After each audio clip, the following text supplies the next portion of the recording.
Well, I came to Washington University in 1964, and in those days there really wasn't much to do on campus, and we all thought, oh, the Del Mar Loop must be fun, and we'd go over there, and there was like one bar, and there were Santoros, but beyond that, there really wasn't anything to do. So we gravitated toward this neighborhood where there really was stuff going on, and there was college stuff going on, but there was also, for those of us that were interested in that sort of thing, there was a great literary tradition in the neighborhood, and there was a great artistic tradition in the neighborhood. The Painters Gallery, the Sculptors Gallery was still going on.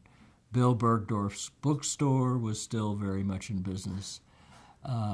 It was a bit down at the heels, but it was interesting. And also interesting, on the way over here, I saw a bunch of water company trucks from the city that dug a big hole in Olive Street. And I looked in the hole, and there was a streetcar track. And I remember taking the streetcar from the Millbrook car from Washington U down to the Central West End, and it was just interesting. So when I got out of school and began to think about being a grown-up and where to live, I moved here, and I lived on Lake Avenue initially, which had two different buildings on that block, and then I bought a house on Westminster Place, in the 5000 block of Westminster Place. It cost $15,000, and it was a nice three-story house. We had two boys, and there was plenty of room for them. They eventually migrated to the third floor, so they wouldn't be seen. But it was a great house, and it was a great street. There were still people who had lived there for many, many years, and then there were people who were moving in feeling like this was a great new frontier, that we could buy these wonderful buildings for very little money.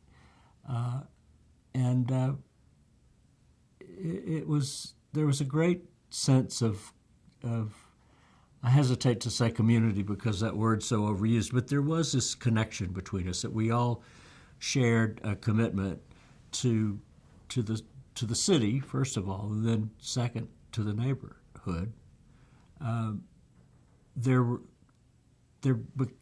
As time went along, there were divisions. At one point, the fear of people walking through was rather critical, and there were those who, which we used to say, they wanted to dig a moat around our block, and there was a lot of putting up of fences and closing off of the little walkways that used to be connect the streets in mid-block.